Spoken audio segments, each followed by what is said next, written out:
What it do, Dream Team? It's your white D Neal back with another reaction video, guys. Here we are with what can the U.S. learn from Europe about policing?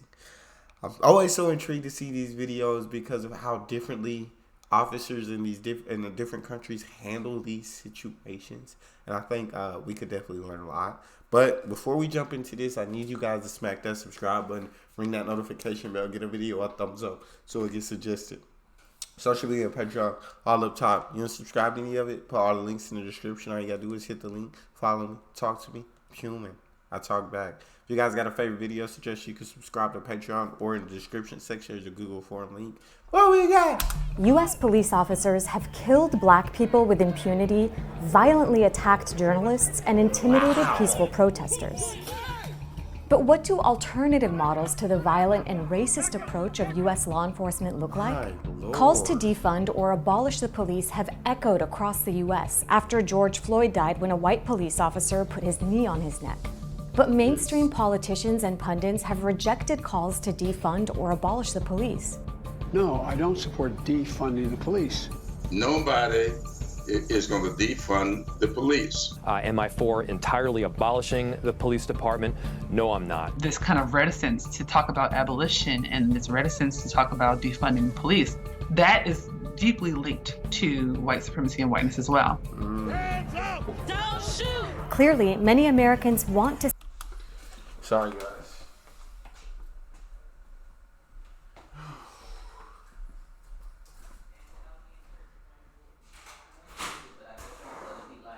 I'm just running to grab my ponytail from the salon pod to put to add some weave to my ponytail. Alright, cool.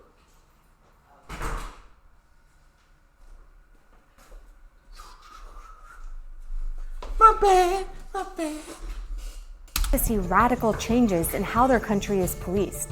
But what if we told you that countries such as the Republic of Georgia or Germany have already implemented big changes, and they consider them far from radical? Hey guys, it's Dina, and this is part 3 of our series, What the US Can Learn from Other Countries.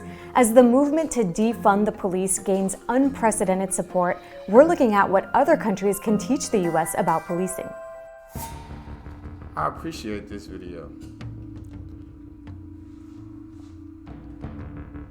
Chapter 1, confronting a When it racist comes to policing, past. Germany. Yeah, I feel like we never really confronted it. It just kind of gets looked over. It's kind of an attitude of like, it happened so long ago, like kind of get over it. I feel like, rather than kind of confronting it and anything. It's like it didn't happen to you. You weren't alive during those times. So what are you upset about? What are you mad about? Just get over it. And so it's kind of more of that attitude rather than confronting it, I feel like. When it comes to policing, Germany is choosing to confront its racist past. Some people say, oh, let's forget about it. No, it's such a long time ago. But it's not a long time ago. It is 75 years ago. Learning about Germany's Nazi history is a key part of police training. It's mandatory for police officers in Berlin to visit former concentration camps. And cadets learn about law, ethics, and the policing history of their country. And Kirsten believes that police forces in the US need to be more honest about their own racist past. America has to understand that they are confronted with being in a police tradition which was created and founded to chase people who were brought to America involuntarily under terrible circumstances, sold on markets, and they chased them, they tortured them, they killed them, and that is part of American policing. In Germany, it's not just history that police officers learn about. It takes cadets between 2.5 to 4 years in basic training to become officers. It would surprise them how long it takes to climb up the ladder of a career, of a police career. Once you're on the silver rank, you have another 5 to 7 years of practice, of working, and assessment through your supervisors. You're coming close to 7 years of police education, college or university, and police training. So how does that compare to the US? I do like that. Know what I'm saying? First of all, they have to visit these concentration camps. They have to learn about the history of Nazis. They have to learn about these things. Know what I'm saying? And how the history of policing, where they're from, where they're trying to be a police officer at. I appreciate that. I like that. And the fact that you do have to go through these years of school or years of experience before you can just move up the ladder. Yes. College or university and police training. So how does that compare to the US? So rather than confront those issues, the chosen approach has been to simply overlook them and say, oh, we're all equal now. We had civil rights, we're moving on. Yeah. In the US, 70% of police officers don't have a 4-year college degree. A study found that officers with degrees receive fewer complaints and show a 40% reduction in uses of force. But the killing of George Floyd has renewed calls by activists in Germany to address their own cases of police violence and racial profiling against Black people. Kirsten says that education alone isn't enough. Rigorous real-life training can mean the difference between life and death. After confronted with scenarios where they have to decide what to do, shoot or not shoot. And I would say that the main objective or the main aim of the training is not to shoot. Should be dismantling and rebuilding. Let's go back to 2003 in the Republic of Georgia, when the police force was considered the most despised institution in the country. Something was happening, so people would not call to the police because no one expected that they would act according to the law and according to the interests of the society. For decades, systemic corruption dictated every aspect of life in Georgia. Detectives collaborated with criminals, and police officers made as little as $50 per month. Those low wages What? Yeah, I can imagine that they're corrupt. You can't survive as an officer. And I'm not saying that excuses them. That doesn't excuse you for being in that position, putting on that uniform and being corrupt. You know what I'm saying? And not going according to the law, because that's what you signed up for. You know what I'm saying? I'm just saying that 50. How? Like, when was that? That was in 2009. $50 a month. And police officers made as little as $50 per month. Those low wages meant many people couldn't survive without corruption. It was also possible to pay some particular amount to the high officials in the police, and they would not start the investigation. The former Soviet country ranked 124 out of 133 on Transparency International's Corruption Index in 2003. So how did the police force end up getting transformed? Anger boiled over in 2003. Rigged parliamentary elections prompted a wave of peaceful protests led by Mikhail Saakashvili, who became president the following year. His party seized the moment of popular support and promised radical changes.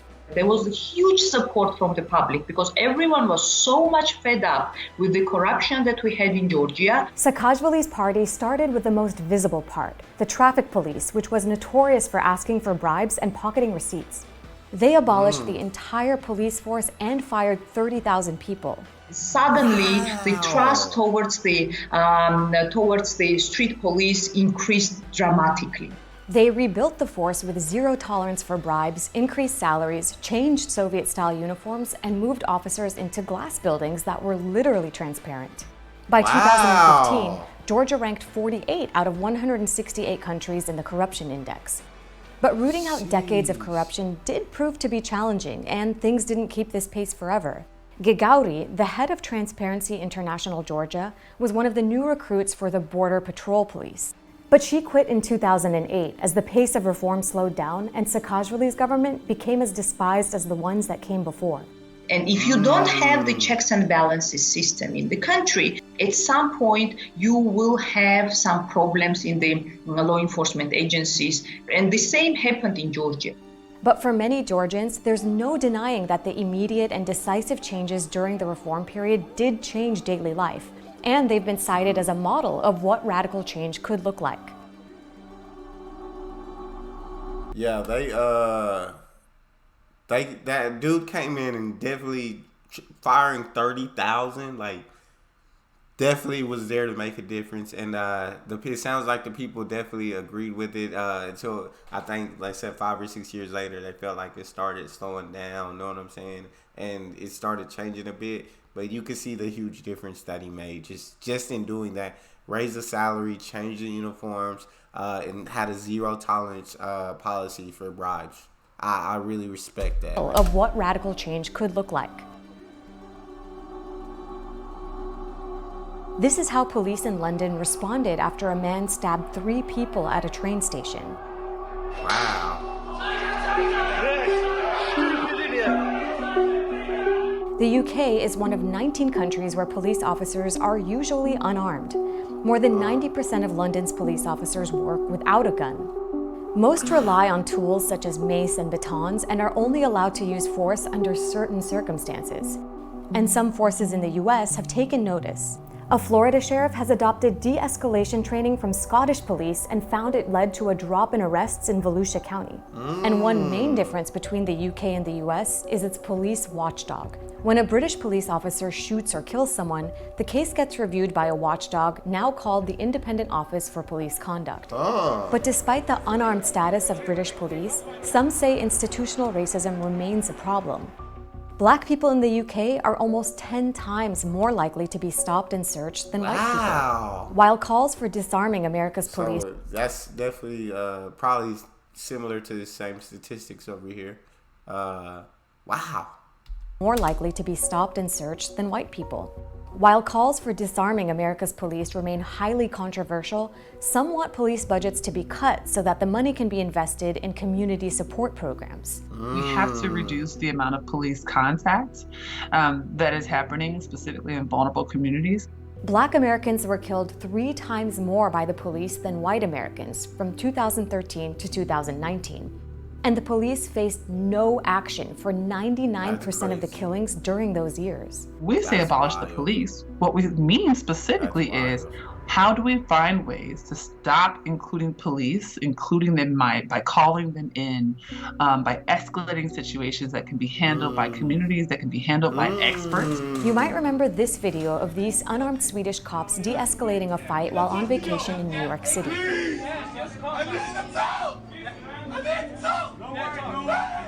But Sweden has gone much further in reforming its criminal justice system. In 2015, Sweden established a mental health ambulance, which is staffed by psychiatric nurses and a paramedic that respond to emergency calls from people suffering from mental health issues. A study found that shifting this role from the police to the community created a safe environment for patients. But these countries are socially and economically different than the US, where local and state governments spend more than $100 billion on policing annually. We can't think about the problems of policing in the United States without thinking of broader political, social, and economic problems. Some of the countries in Northern Europe, they have approaches to homelessness, they have approaches to substance abuse, and so forth. Police reform is possible. An awareness of racism is possible. Patrolling without military weapons is possible. Supporting communities without involving the police is possible. Other countries have shown that, so why isn't it happening in the US? From El Salvador to Kosovo, the US has a record of setting up training programs aimed at demilitarizing and instilling accountability. So isn't it time to bring home what it preaches abroad? The United States has doubled down on its racism and has not tried to rectify its racism in a really robust and thorough way. Part of that humility will mean looking around the globe and saying, hey, maybe on law enforcement as well as many other institutional factors, the United States could learn something from other countries. And in addition to looking outside, Black Americans say they must also be heard at home. What I want Americans to understand is that the ability to have avoided this for this long is a privilege. The ability to be discovering this problem today is a privilege. My priority is the fact that people are fearful to be able to fully live their lives. And I think that should take a priority over someone's fearfulness about a danger that truly doesn't even affect them. Big time. That's definitely huge. Definitely got to check out some more of her videos because I think that was very informative. And you just seeing the difference in it. And it's like you just it's gotta change. You gotta figure out a way. There's gotta be something. There can't be a situation where nothing is getting done. So many people are calling for reform or something. Like, take some of these things from other countries and like use those, build upon them. What did they say in Florida or what state? They got de-escalate. They started training on de-escalating situations from another country, learning it from another country, and so like just take stuff from other countries that you see is working there and try it. Try it. That's all we got for this one. If you guys got a favorite video, you can subscribe to Patreon, leave a suggestion, or in the description section, there's a Google form link. Hit the link, fill out your suggestion, send it to me. You want me to get to your response and others fill out premium. Make sure you subscribe to the channel, ring notification bell, get a video a thumbs up so it gets suggested. I love talking to you guys. You guys are the most incredible team on YouTube. It's your boy D Neal. Out.